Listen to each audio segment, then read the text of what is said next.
ഞങ്ങളൊക്കെ കൂടെ ഉണ്ട്. ടാറ്റ. കോടികളുണ്ടായിട്ടും മക്കൾ തിരിഞ്ഞു നോക്കാത്ത അപ്പൂപ്പൻ ഇനി ഗാന്ധി ഭവന്റെ തണലിൽ കഴിയും.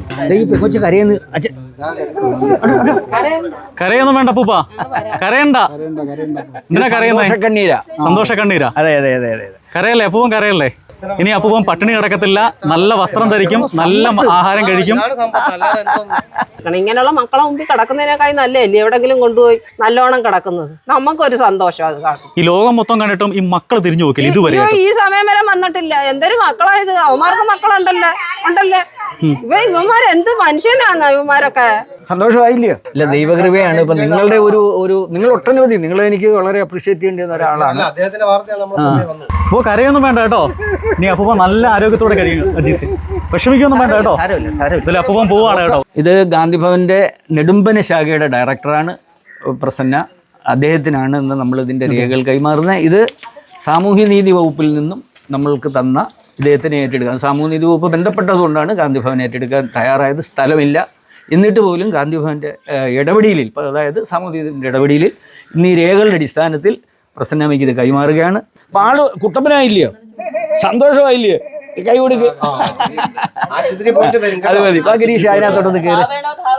ഒരുപാട് സന്തോഷം. അപ്പം പോവുകയാണ് കേട്ടോ. ഇനി ദുരിതപ്പെടുത്തില്ല ഇല്ല സാറേ? ഇല്ല, ഒരിക്കലും ഇല്ല. വിദ്യാസമ്പന്നരായ കോടീശ്വരായ മക്കളുണ്ടായിട്ടും തിരിഞ്ഞു നോക്കാതെ കിടന്ന ഒരു അപ്പൂപ്പനായിരുന്നു. കഴിഞ്ഞ ദിവസം നമ്മളെല്ലാവരും, കേരള സമൂഹം ഒന്നാകെ ചർച്ച ചെയ്തൊരു വാർത്തയാണ് നമ്മുടെ കൊല്ലത്തെ രവീന്ദ്രനാഥ് എന്ന് പറഞ്ഞ 85 വയസ്സുള്ള ഈ അപ്പൂപ്പന്റെ വാർത്ത. ഒരു നേരത്തെ ആഹാരം കഴിക്കാൻ ഒരുപാട് ബുദ്ധിമുട്ടിയതായി അപ്പൂപ്പൻ. ഈ അയൽവാസികളായ നല്ല മനുഷ്യരാണ് ഈ അപ്പൂപ്പന് ആഹാരം കൊടുത്തുകൊണ്ടിരുന്നത്. സങ്കടകരമായ വാർത്തയായിരുന്നു. ഒരു മകൻ കോടീശ്വരനാണ്, ഒരു മകൻ അധ്യാപകനാണ്. തിരിഞ്ഞു നോക്കത്തില്ല ഈ അച്ഛനെ. അച്ഛന്റെ സ്വത്ത് മാത്രം മതിയായിരുന്നു മക്കൾക്ക്. ആ അച്ഛനെയാണ് ഇന്ന് ഒരു കൂട്ടം നല്ല മനുഷ്യർ വന്ന് ഏറ്റെടുക്കുന്നത്. ഗാന്ധി ഭവനിലേക്കാണ് പോകുന്നത്. ഒരുപാട് സന്തോഷം.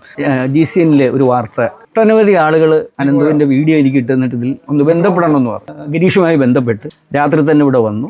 ഈ മനുഷ്യന് ശിഷ്ടജീവിതം ഈശ്വരകൃപയാൽ ഗാന്ധി ഭവനിൽ സുരക്ഷിതമായിരിക്കും, മതിയായ ചികിത്സ നൽകും. പക്ഷേ അടിയന്തരമായി ഈ വിഷയത്തിൽ RDA ഉൾപ്പെടെ ഇടപെട്ട് അദ്ദേഹം കൊടുത്ത ഭൂമികൾ തിരികെ പിടിക്കണം. ഏറ്റവും ആവശ്യം അതാണ്. അതാർക്കും കൊടുക്കാനല്ല, ഏതെങ്കിലും പാവങ്ങൾക്ക് കൊടുത്തുകൊള്ളുക. അത് ഗാന്ധി ഭവന് വേണ്ട. ഈ ഇടപെടലുകൾ മുഴുവൻ പെട്ടെന്ന് തന്നെ ഗാന്ധി ഭവന്റെ ഒരു ഇടപെടൽ കൊണ്ടാണ് ഇത് വളരെ സ്പീഡായത്. മക്കളുടെ പേരെന്തോ പൂപ്പ? മൂത്ത മോന്റെ പേര് അനിൽകുമാർ, ഇളയ മോന്റെ പേര് അജിത് കുമാർ. അജിത് കുമാർ. രണ്ടുപേർക്ക് അപ്പൂപ്പനെ വേണ്ട. ഓർമ്മ വേണം, എല്ലാവരും ഓർമ്മ വേണം.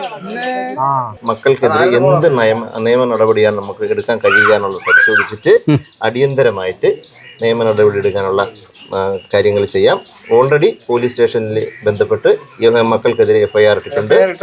നിയമ നടപടി ആലോചിച്ച് സ്വീകരിക്കും. സർക്കാരിന്റെ ഭാഗത്തുനിന്നുണ്ടാവും. സർക്കാരിന്റെ ഭാഗത്തുനിന്നുണ്ടാവും. അത്ര സന്തോഷമുണ്ട്. കാരണം അദ്ദേഹത്തിന്റെ അവസ്ഥ അത്ര ഭയാനകമായിരുന്നു. എന്തായാലും എടുത്തത് വളരെ പറഞ്ഞറിയിക്കാൻ പറ്റാത്തൊരു, നമുക്കൂടെ സത്യം പറഞ്ഞാൽ ആ ഒരു മനസ്സ് നിറഞ്ഞിരിക്കുക. കാരണം ഇത് ഓരോ ദിവസം വന്ന് കാണുമ്പോൾ നമുക്ക് മനസ്സിൽ വീട്ടിൽ പോകുമ്പോൾ പോലും നമുക്ക് ഇതായിരുന്നു ചിന്ത, എന്താവും എന്നുള്ള ഓരോരുത്തർക്കും അവസ്ഥയാണ്. ഈ കാലഘട്ടത്തിൽ ഓരോരുത്തരുടെ അവസ്ഥയാണ്.